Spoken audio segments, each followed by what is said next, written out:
Welcome to Bhushan sir classes.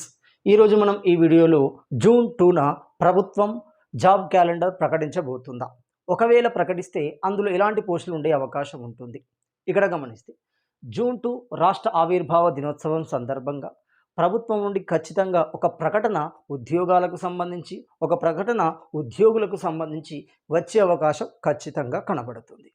So ఒకవేళ ప్రభుత్వం ప్రకటిస్తే, ముఖ్యమంత్రి ప్రకటిస్తే మరి ఎలాంటి పోస్టులు ప్రకటించే అవకాశం ఉంటుంది, ఏ కేటగిరీ ఆఫ్ పోస్టులు ప్రకటించే అవకాశం ఉంటుంది గమనిస్తే అందులో ఎక్కువగా 100కు 100% ప్రకటించడానికి అవకాశం ఉన్న మొదటి రకం పోస్టులు గమనిస్తే ఆర్టీసీకి సంబంధించింది. ఒక నెల 2 నెలల నుండి ఈ సమాచారం చక్కర్లు కొడుతూనే ఉంది. సో ఆర్టీసీకి సంబంధించిన కండక్టర్ల నియామకం దాదాపు 3000 నుండి 3200 వరకు ఉండే అవకాశం ఉంది. ఇక్కడ మరి ఈ ఉద్యోగాలకు ఎవరు అర్హతలు కలిగి ఉంటారు అంటే 10th అర్హతగా తీసుకునే అవకాశం ఉంటుంది. సో ఈ ఎన్నికను గమనిస్తే మరి టీజీపీఎస్సీ నిర్వహిస్తుందంటే కాదు, క్లియర్గా ఇచ్చారు, కొన్ని కండిషన్స్ ఇచ్చారు. అంతేకాకుండా ఏజెన్సీల ద్వారా ఈ నియామకం చేపడుతున్నట్టుగా మనకు పత్రికలో సమాచారం అనేది రావడం జరిగింది. కాబట్టి 10th బేస్డ్గా ఏజెన్సీల ద్వారా 21 నుండి 35 సంవత్సరాల అభ్యర్థి దీనికి అర్హతను కలిగి ఉండడం జరుగుతుంది. ఒకవేళ ఈ జాబ్ పొందితే మరి ఎంతవరకు శాలరీ వచ్చే అవకాశం ఉంటుంది అంటే కొన్ని అలవెన్స్ ఎక్స్ట్రా డ్యూటీ కనుక కలుపుకుంటే దాదాపు 18,000 వరకు వచ్చే అవకాశం కనబడుతుంది. ఒకటి. రెండోది రావడానికి చాలా పాసిబిలిటీ వస్తుంది, అంగన్వాడీ ఉద్యోగాలు అంటున్నాం. సో దీనికి సంబంధించిన మంత్రి ప్రకటన చేశారు. దాదాపు 15,000 ఖాళీలు ఉన్నట్టు, 15,000తో ఒక భారీ నోటిఫికేషన్ అంగన్వాడీలో ఇవ్వడానికి సిద్ధంగా ఉన్నట్లు మనకి చక్కర్లు కొడుతుంది. సో మరి ఈ అంగన్వాడీకి గమనిస్తే మరి 15,000 ఇస్తారా ఒకేసారి అంటే పాసిబిలిటీ తక్కువే. సో 8 నుండి 10,000 వరకు నోటిఫికేషన్ ఖచ్చితంగా ఇస్తారు. నాకు తెలిసి 8 నుండి 10,000 వరకు నోటిఫికేషన్ ఇచ్చే అవకాశం ఉంటుంది. సో ఒకవేళ ఇస్తే ఇందులో ఎలాంటి పోస్టులు ఉండే అవకాశం ఉంటుంది అంటే అంగన్వాడీ టీచర్స్, అదేవిధంగా హెల్పర్స్ ఉండే అవకాశం ఉంటుంది. ఇది పూర్తిగా ఉమెన్ ఓరియంటేషన్లో ఉంటుంది, అంటే మహిళలకి ఎక్కువ పాసిబిలిటీస్ ఎక్కువ మొత్తం వాళ్ళకి. సో కాబట్టి ఇక్కడ మహిళలకి సువర్ణ అవకాశంగా అంగన్వాడీ జాబ్లను గమనించవచ్చు. అంటే వాళ్ళ ప్రాంతాలలో ఉంటారు, అంటే వారి ప్రాంతాలలో ఉంటారు, వాళ్ళు సరౌండింగ్లో ఉండగలుగుతారు. బాగా గమనించండి. ఆ తర్వాత పాసిబిలిటీస్ ఉన్న నోటిఫికేషన్ గమనిస్తే ఫారెస్ట్ జాబ్కు వచ్చే అవకాశం ఉంది. సో ఇక్కడ ఒక పాసిబిలిటీని గమనించండి.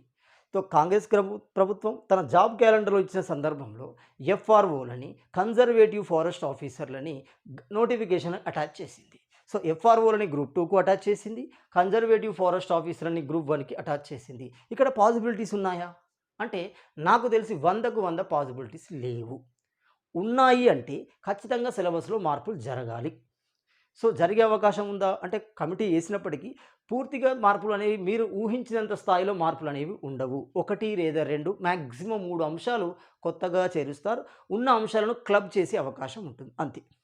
దాదాపు ఇందులో 70 to 80% యాజ్ టీజ్గా ఉంటుంది. సో కాంగ్రెస్ విధానాలకు సంబంధించి, ప్రభుత్వ విధానాలకు సంబంధించి, రక్షణ వ్యవస్థకు సంబంధించి, ఎస్ఎన్టీకి సంబంధించిన అంశాన్ని ప్రత్యేకంగా చేర్చే అవకాశం ఉంటుంది. దాని వలన కొన్ని అంశాలను దగ్గర చేస్తారు, క్లబ్ చేస్తారు. కొన్ని అంశాలు రెండింటిని ఉండి క్లబ్ చేసే అవకాశం ఉంటుంది. ఇప్పుడు తెలంగాణ చరిత్ర సంస్కృతికి సంబంధించి 2 వేరు కనబడుతున్నాయి, ఆ రెండింటిని ఒకే దగ్గర చేస్తారు. లేదు చరిత్ర అనేదాన్ని ఒకే లైన్లో పెట్టే అవకాశం ఉంటుంది. అంటే ఇండియన్ హిస్టరీ, తెలంగాణ కల్చర్, ఈ మూడింటిని ఒకే దగ్గర పెట్టే అవకాశం ఉంటుంది. సో ఓవరాల్గా ఆ మార్పు అనేవి రావాలి.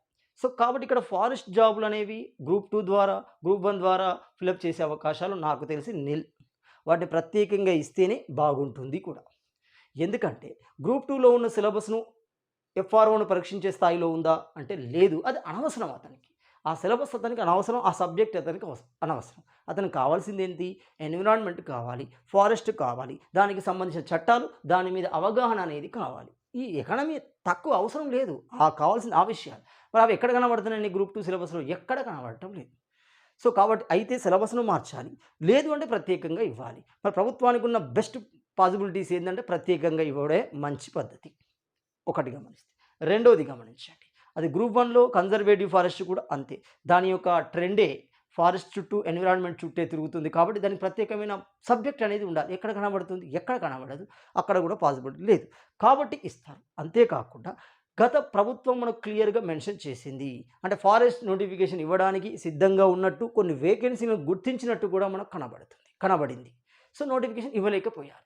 సో, ఇప్పుడు ఆ నోటిఫికేషన్ తెర మీదకి వచ్చే అవకాశం ఉంటుంది. అంతేకాకుండా వివిధ రాష్ట్రాలు మరియు కేంద్ర ప్రభుత్వం కూడా అటవీ పర్యావరణం మీద, దాని రక్షణ మీద ఎక్కువగా చర్యలు చేపడుతుంది. ఎక్కువగా శ్రద్ధ చూపుతుంది. మరి ఈ నేపథ్యంలో సిబ్బంది అనేది అవసరం. ఎందుకంటే ఈ కాలంలో అటవీ భూములు, పోడు భూములు అనేవి ఏమవుతున్నాయి? అవి కబ్జా చేయబడుతున్నాయి. సో, ఇలాంటి రక్షణ జరగాలి అంటే, వీటికి రక్షణ జరగాలి అంటే సంబంధిత అధికార బలం అనేది ఉండాలి. అధికార యంత్రాంగం అనేది ఉండాలి. కాబట్టి ప్రభుత్వం ఫారెస్ట్ జాబ్స్ ఇచ్చే అవకాశం ఉంటుంది. 2,000-3,000 వరకు ప్రకటించే అవకాశం ఉంటుంది. ఇందులో 4 రకాల పోస్టులు ఉంటాయి. సో, ఎఫ్బీఓలుంటాయి, ఎఫ్ఎస్ఓలుంటాయి, ఎఫ్ఆర్ఓలుంటాయి, కన్జర్వేటివ్ ఫారెస్ట్ ఆఫీసర్ ఉండే అవకాశం ఉంటుంది. ఇవి వేరువేరుగానే ఉండే అవకాశం ఉంది. తక్కువ ఉన్నా వేరువేరుగా ఉండే అవకాశమే ఉంటుంది. ఇందులో మనకి ఎఫ్బీఓలు చాలా ఉంటాయి. దాదాపు 1,500 వరకు ఉండవచ్చు. మిగిలిన 500లో ఎఫ్ఎస్ఓలు దాదాపు 200-300 ఉండవచ్చు. ఎఫ్ఆర్ఓలు 60-100 లోపు ఉండవచ్చు. కన్జర్వేటివ్ ఫారెస్ట్ ఆఫీస్‌లో ఒక 50-60 ఉండే అవకాశం ఉంటుంది. ఓవరాల్‌గా 2-3,000 మధ్య మనకు నోటిఫికేషన్ ఇచ్చే అవకాశం ఉంటుంది. ప్రకటించే అవకాశం ఉంటుంది జూన్ 2న. ఈ రెండిటితో పాటు ఇది. దీని తర్వాత 4గో ప్లేస్‌లో ఉంది. ఇది నాకైతే పాసిబిలిటీ కనబడటం లేదు. సరే, 4గో పాసిబిలిటీలో గమనిస్తే పోలీస్ కానిస్టేబుల్ మరి ఎస్ఐ ఉద్యోగాలు అంటున్నాం. సో, ఇటీవల పత్రికా మాధ్యమాలు, వివిధ మీడియా మాధ్యమాలు గమనిస్తే 12,000 పైచిలుకు అంటున్నారు. అది వాస్తవంలోకి వస్తే ఒక రకంగా కనపడుతుంది. వాస్తవ లెక్కలు, అవసరాల దృష్ట్యా గమనిస్తే ఎక్కువనే అవసరం. కానీ ప్రస్తుతం ప్రభుత్వం ఫిలప్ చేసే స్థాయిలో ఉంది. 12,000 చేయకపోవచ్చు. సో, ఉండవచ్చు, వేకెన్సీ అంతకన్నా ఎక్కువనే ఉండవచ్చు. కానీ ప్రభుత్వం యొక్క ఆలోచన విధానాన్ని గమనిస్తే 8-10,000 వరకు కానిస్టేబుల్ ఇచ్చి, సో 8-10 చిలుకు 8-10,000 లోపిస్తారు. ఎస్ఐలు నాకు తెలిసి 500-600 మధ్య ఉండే అవకాశం ఉంటుంది. సో, మరి ఈ నోటిఫికేషన్ అనేది జూన్ 2న ప్రకటిస్తారు అనేదే సందిగ్ధమే. ఈ 3 అయితే పక్కా ఉంటాయి. ఇది ఒక నెల, 2 నెలలు లేట్ కావచ్చు. ఎందుకు లేట్ కావచ్చు అంటే, దీనికి సంబంధించి బాగా గమనించండి. ఇప్పుడు గ్రూప్ 2లోకి సంబంధించిన కొంతమంది డిపార్ట్మెంట్ అధికారులు ఉంటారు, అవసరం ఉంటుంది. ఎక్కడ ఎక్సైజ్ ఎస్ఐలకు సంబంధించి. గ్రూప్ 1కి సంబంధించిన అవి ట్రైనింగ్ సెషన్స్ జరగడానికి అవకాశం ఉండవచ్చు. సో, దాని పాసిబిలిటీస్ లేదు. ఇప్పటికిప్పుడు అంటే మొన్ననే రిక్రూట్ అయ్యారు. వాళ్ళు పూర్తి స్థాయిలోకి వెళ్ళలేదు. సో, ఇప్పుడే మళ్ళా కొత్త నోటిఫికేషన్ వెళ్ళే అవకాశం తక్కువ. కానీ ఎందుకు ఈ పాసిబిలిటీని తీసుకున్నాం 4గో పాసిబిలిటీ అంటే, జూలైలో మనకు స్థానిక ఎన్నికల నగారా మోగే అవకాశం ఉంటుంది. నిర్వహించే అవకాశం ఉంటుంది. దానికి సంబంధించిన నోటిఫికేషన్ 10-15 రోజులలో వచ్చే అవకాశం ఉంది. అది ప్రభుత్వం నుండి మనకు కనబడుతుంది.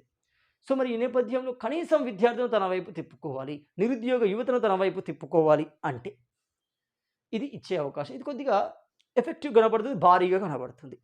సో, 5వ పాసిబిలిటీస్ ఏంటంటే గ్రూప్ 3 మరియు గ్రూప్ 4 అంటున్నాం. సో, దీనికి సంబంధించి ఇటీవల లెక్కలు గమనిస్తే 2 రోజులు, 3 రోజుల క్రితం వచ్చిన పేపర్ యొక్క లెక్కలు గమనిస్తే 1,500 వరకు ఖాళీలున్నాయి. 2 కలిపి అంటున్నాం.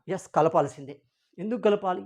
గత గ్రూప్ 2, గ్రూప్ 3, గ్రూప్ 4ను గమనించండి. గ్రూప్ 3లో ఉన్న పోస్టులు గ్రూప్ 4 పోస్టులే. సో, అక్కడ ఆన్ ఫీల్డ్‌కి వెళ్ళేటప్పుడు సాలరీ పరంగా చూస్తే అసలు గ్రూప్ 3నా, గ్రూప్ 4తో తెలవదు. గ్రూప్ 4 సాలరీ, గ్రూప్ 3లో కొన్ని పోస్టుల సాలరీ సేమ్ ఉన్నాయి. కాబట్టి రెండింటిని మెర్జ్ చేస్తే బాగుంటుంది. సో, మెర్జ్ చేసే అవకాశంలోకే ప్రభుత్వం వెళ్తే 1,500 పోస్టులు ఇంకా కొన్ని పెంచవచ్చు. దాదాపు 2,000 వరకు వచ్చే అవకాశం ఉంటుంది. ఇక్కడ ఇంకొక పాసిబిలిటీ కూడా ప్రభుత్వం ఆలోచిస్తుంది. ఏంటంటే, జీపీఓకి సంబంధించిన ఇటీవల ఎగ్జామ్ జరిగింది. సో, అందులో ఎంతో క్వాలిఫై అవుతారా అనేది ఆ ప్రశ్న యొక్క సరళి గమనిస్తే వాళ్ళు రాస్తారా ఇప్పటికిప్పుడు అనేది కొంచెం సందిగ్ధమే. సో, రాయగలుగుతారు, వాళ్ళ కేపబిలిటీ ఉంది, నేను లేదు అనట్లేను. బట్ ఆ పేపర్‌ని గనుక గమనిస్తే అది థియరిటికల్‌గా వచ్చిన పేపర్ కాబట్టి అంతగా ఎఫెక్ట్ ఉండకపోవచ్చు. సో, మరి ఎంతమంది తీసుకుంటారనేది ప్రభుత్వం ఇష్టం. సో, మొత్తంగా గమనిస్తే జీపీఓ కూడా డిగ్రీయే కాబట్టి దీని జీపీఓను కూడా గ్రూప్ 3, గ్రూప్ 4లో కలిపి ఒక భారీ నోటిఫికేషన్ రూపంలో ఇచ్చే అవకాశం కూడా ఉంది. పాసిబిలిటీ కూడా ఉంది. ఆలోచిస్తే అది ఒక పెద్ద నోటిఫికేషన్ రూపంలో కనబడుతుంది. నిరుద్యోగులు కొంతలో కొంత అయినా 100లో 10% అయినా సర్ది చెప్పవచ్చు. ఆ తర్వాత నెక్స్ట్ కేటగిరీలో ఉండవచ్చు. ఇంజినీరింగ్‌కి సంబంధించిన ఏఈకి సంబంధించి ఉండవచ్చు. ఇప్పుడు భద్రాద్రి లాంటి కొత్త ప్లాంట్‌లను ఏర్పాటు చేస్తున్నారు. సో, వాటి నిర్వహణ బాధ్యతల కోసం ఉద్యోగులు అవసరమే. ఈ నేపథ్యంలో ఇంజినీరింగ్‌కి సంబంధించిన ఉద్యోగాలు 500 నుండి 1000 లోపు వచ్చే అవకాశం ఉంది. సో, అది ప్రకటిస్తారనేది సందిగ్ధమే. ఖచ్చితంగా ఆర్టీసీ, అంగన్వాడీ, ఫారెస్ట్ అనేవి రావడానికి అవకాశాలు ఎక్కువ. అందరూ ఎదురు చూస్తుంది ఏంది? మరో గ్రూప్ 1, గ్రూప్ 2 నోటిఫికేషన్ కోసం. అది ఇప్పుడు రాదు. జూన్ 2 రోజున ప్రకటించబడదు నాకు తెలిసి. ఎందుకు అంటున్నాను అంటే, ఇప్పటికి గ్రూప్ 1 అది కేసు రూపంలోనే ఇప్పుడు కోర్టు పరిధిలోనే ఉంది. జూన్ 11న దానికి సంబంధించిన రిజల్ట్ వస్తుంది. ఆ తర్వాత అభ్యర్థులకు అనుకూలంగా వస్తే టీజీపీఎస్సీకి అనుకూలంగా వస్తే అభ్యర్థులు మరో స్థాయికి, డివిజన్ స్థాయికి, ఆ తర్వాత అది సుప్రీంకోర్టు వరకు వెళ్ళే అవకాశం ఉంది. అది జూన్ 2న వచ్చే దాన్ని బట్టి అర్థమవుతుంది. ఆ ఆర్గ్యుమెంట్స్‌ని బట్టి, ఆ రోజు తీర్పుని బట్టి మనకు ఒక క్లారిటీ అనేది వస్తుంది. కాబట్టి గ్రూప్ 1 ఇవ్వరు. అది క్లియర్ కాకుండా ఇచ్చే అవకాశం లేవు. ఎన్ని వేకెన్సీస్ ఉంటాయి, ఏముంటాయో వాళ్ళకి క్లారిటీ లేదు. సో రెండోది గమనిస్తే గ్రూప్ 2కు సంబంధించి నిన్ననే అది డేట్ల వారీగా, రోజుల వారీగా ఆ వెరిఫికేషన్ డేట్స్ ఇచ్చారు. 777 మందిని ఎన్నుకున్న అంటే 1:1 లిస్టులో తీసుకోవడం జరిగింది. కాబట్టి ఆ ప్రక్రియ ఇంకా ప్రక్రియ దశలోనే ఉంది. అది కాకుండా ముందుకు పోయే అవకాశం లేదు. సో మూడోది గమనిస్తే గ్రూప్ 3కి సంబంధించిన పరిస్థితి కూడా అలానే ఇంకా వెనుకనే ఉంది. అది జీఆర్ఎల్ రూపంలో మాత్రమే ఇవ్వబడింది. ఇంకా 1:1 ఇవ్వలేదు. ఇవన్నిటిని దాటి కూడా ప్రభుత్వం ఆలోచించవచ్చు. సో ఎందుకంటే జూలైలో జరుగుతున్న ఎన్నికల దృష్ట్యా ఆ ఎన్నికల్లో ఖచ్చితంగా విజయం సాధించాలంటే నిరుద్యోగుల యొక్క మద్దతు అనేది తీసుకోవాలి. ఈ నేపథ్యంలో వీటిని కూడా ప్రకటించడానికి అవకాశం ఉంది. కానీ జూన్ 2న ప్రకటిస్తారు అనేది నాకు తెలిసి ఇప్పుడున్న పరిస్థితుల దృష్ట్యా అది సందిగ్ధమే. ప్రభుత్వ ఉద్యోగులకు 1 ఆర్ 2 డిఏ ఇవ్వవచ్చు. ఇంకా కొన్ని అంటే వాళ్ళ ట్రాన్స్ఫర్‌లకు సంబంధించి ఒక శుభవార్త వినిపించే అవకాశం కనబడుతుంది. సో మొత్తంగా ప్రభుత్వం మచ్చిక చేసుకుంటూ ఎన్నికలకు వెళ్ళే అవకాశం మనకు జూన్ 2 రోజున క్లియర్‌గా అందరికీ కనబడుతుంది. సో మరి ఈ నేపథ్యంలో మనం ఏం చేయాలి? మనం ఏం నేర్చుకోవాలి? అంటే ప్రతి ఎగ్జామ్‌లో గమనిస్తే జనరల్ స్టడీస్ అనేది కామన్. సో ఇటీవల పేపర్‌లో గమనిస్తే అత్యంత కఠినంగా వచ్చిన ప్రశ్నలు ఏంటి అంటే జనరల్ స్టడీసే. ఒక్కొక్కరికి 40, 50, 60, 70 రేంజ్‌లోనే ఉంటున్నారు. సో 150కి సగం కూడా ఉండటం లేదు. అంటే ప్రశ్న యొక్క డెప్త్‌నెస్ ఎంతగా ఉంటుందో చూడండి. అడిగే విధానం మనం ఇదివరకు చదువుకున్న విధానానికి భిన్నంగా కనపడుతుంది.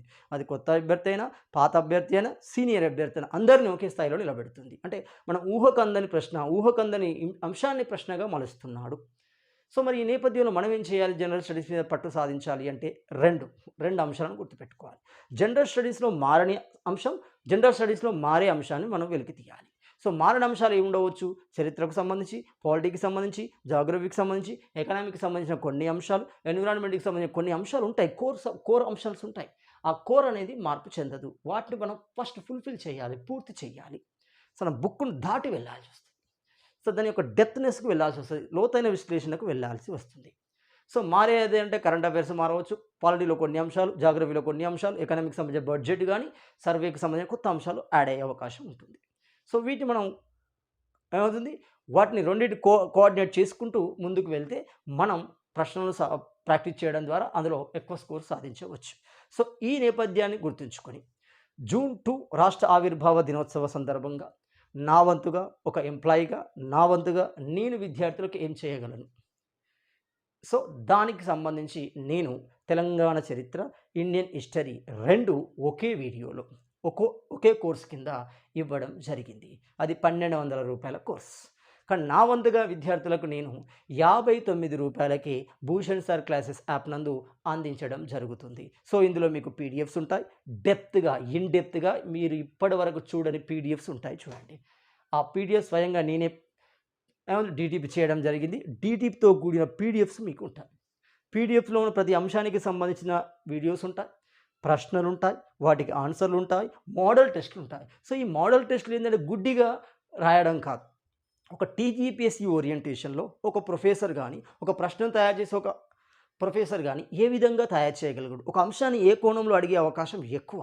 ఆ కోణాన్ని ఆలోచిస్తూ ఆ ఓరియంటేషన్‌లోనే ఈ ప్రశ్నల సరళి అనేది ఉంటుంది. ఈ ప్రశ్నలు చదవడం ద్వారా నీ సిలబస్ రిపీట్ అయినట్టు ఉంటుంది. ప్రశ్న రావడానికి అవకాశం ఉన్నట్టు నీకు నువ్వే ఫీల్ అవుతావు. సో అలాంటి ప్రశ్నల సరళి అనేది, గ్రాండ్ టెస్ట్‌ల సరళి అనేది అక్కడ కనబడుతుంది. 1 ఇయర్ వ్యాలిడిటీతో మీకు ఇస్తున్నాను. కేవలం రూ. 59.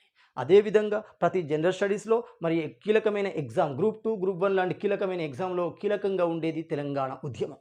సో తెలంగాణ ఉద్యమం ఇటీవల పేపర్ చూసారు. దాని యొక్క డెప్త్‌నెస్ ఎంత వచ్చిందో మీరు బాగా గమనించారు.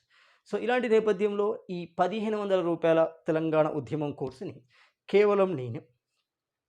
99కే నేను 2 రోజుల క్రితం రూ. 199కు ప్రకటించాను.